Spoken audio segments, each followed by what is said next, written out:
Hello, and welcome to Module 3, Tools. Um, so I've completely gotten over my fear of what I look like on the internet thanks to the Flipgrid assignment. It was really fun. I'm about halfway through responding to those, and I want to try in the weeks when you don't have a written assignment to just use a tool sort of for my benefit too. I'm taking a course now, and we did a Flipgrid introduction, so I stole that idea, and then we did a Padlet about where we do our work, and I stole that idea. I'm doing really well. I'm not doing really well in this course, but I'm getting a lot of good things that I can use in this course.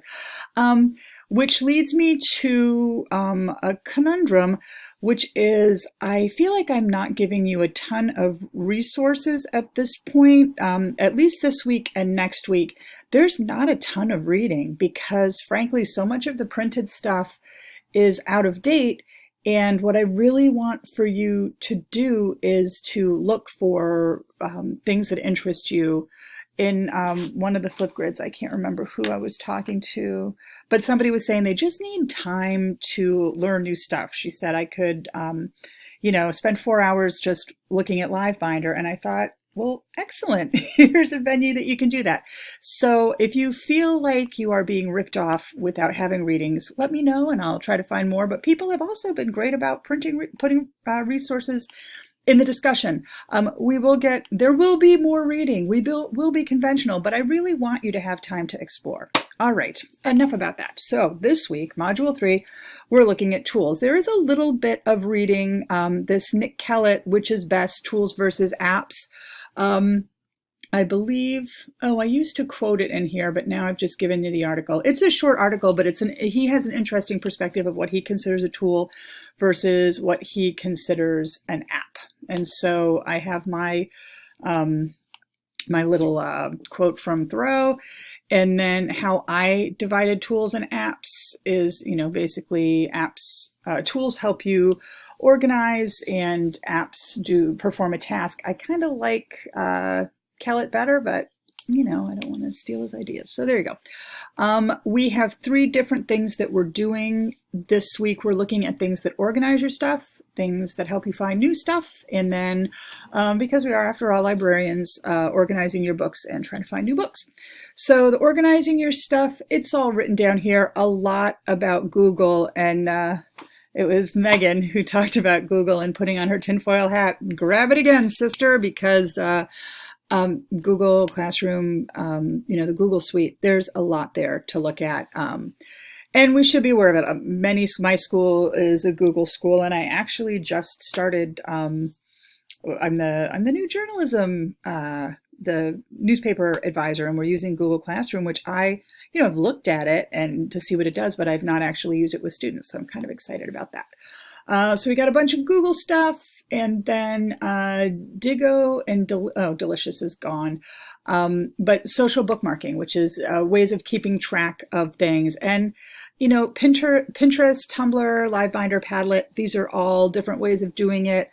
There are also some more, things that were created for that purpose. The other tools have gone on to do, other things, but really, I have to say, I've never been a Pinterest person, but I have a friend who's planning her daughter's wedding, and I'm like, Pinterest is very much social bookmarking. Anyway, I put up a Padlet, and I want you to. It's a scary background. I actually have it right here. It's basically my hairline. This is the workspace that you're used to seeing, but this is another workspace of mine. So what you do is you just describe, give me a short paragraph about where you work, why you like it there, whatever, and then maybe post a picture if you like, and it'll just get you used to, something that, another tool that you may be able to use. I think people who are in classrooms pretty much know how to use Padlet, but I had not used it for classroom use. So give that a shot. I also have another article about using Padlet in the classroom. Where is it? Oh, gosh. Oh, yeah. using Padlet in class. So if you want to go further with that, you can feel free. But if you're just starting out, you're going to have plenty to look at. Joketta Johnson has a live binder about using Google, and which is interesting. I don't know if she's continuing to update it, but if you, that's a nice combination of learning about the Google tools while learning about Live Binder. So organizing your stuff is that one. Then finding new stuff is RSS readers. Oh my gosh, I loved Google Reader and it's completely gone. Richardson talks about it. It's an interesting way of just having, if there are topics that you like, the Betsy Tacy books, these obscure books I'm obsessed with, anytime an article mentioned that, it would go into my reader. And there are other readers. Jacob Gube has 10 RSS readers that still exist. If that's something that you're interested in exploring deeper, you can go there. It seems to me that I had another, it seems that I had another, yes, this 31 educational web tools every teacher should know about, which I don't seem to have written about in the body of this, but it is up here. So that's sort of is using all three of these, or at least 2 out of 3 of these. Okay, the third one is keeping track of books and finding new books. And if you are going to skip one, this is probably the one to skip because Goodreads is pretty ubiquitous. I'm assuming if you're in library school, you probably already have a Goodreads, but it's a good source for people who love books. And Library Thing I use a lot in my work because I like there are different ways that you can make it appear on the screen. So I can take images from that. And I do that if I'm keeping book lists, like say for the summer reading list. You can add super easy to add books, and it doesn't say like want to read, have read. I feel like Goodreads is judging me sometimes and finding me wanting because I don't finish a lot of things, but Library Thing just lets me be.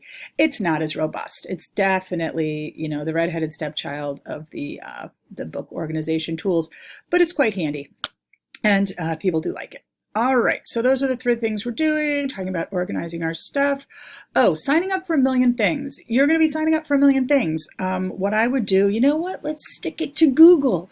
Open up a Google account specifically for this class that you'll never look at again. And then you can sign up for all that stuff and all of the millions of emails that they will constantly be sending you for the rest of your life can go into the Gmail that you're never going to look at again. Or if you plan to be a little more judicious, then you can just, whatever you want to do. But that's what I've told people in the past is get an email address just for this course because there are a lot of things that you are going to sign up for so that you can look at them, but that you're not going to want to keep on your plate forever. All right. So if you are going to want to sign up, that's the only way to look at this stuff is to sign up and actually play with it. All right, Richardson has a chapter on RSS readers that I think he still talks about Google Reader in it, but it gives you the format, which is nice. Leela Fever has a cute little RSS reader video that will explain it like that. And then Gooby's list of 10 readers that still exist.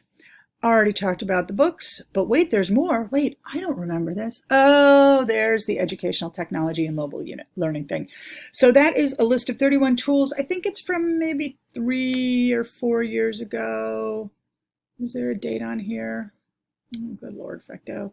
Oh, 17, so that's 6 years ago. But most of these, Google Drive, Dropbox, Evernote, Twitter, Google Plus I think is gone, but Pinterest, Socrative, Edmodo, TweetDeck, Prezi. Okay, I'm not familiar with that one. And that one, Flipboard, Skype, and TED. Okay, so almost all of these are still being used, which is nice. So these are ones that tended to stick. They don't all stick. I will not talk about Google Reader, my love for it, and it's passing. It's still tender. But I hate that when there's a tool that you fall in love with and then they stop doing it.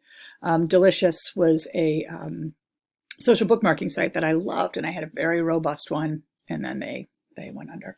All right, my brain is exploding. What do I do with this new information? Oh, yeah, so no big graded assignment. Write your blog, tell me what you looked at, put links to the things that you specifically looked at.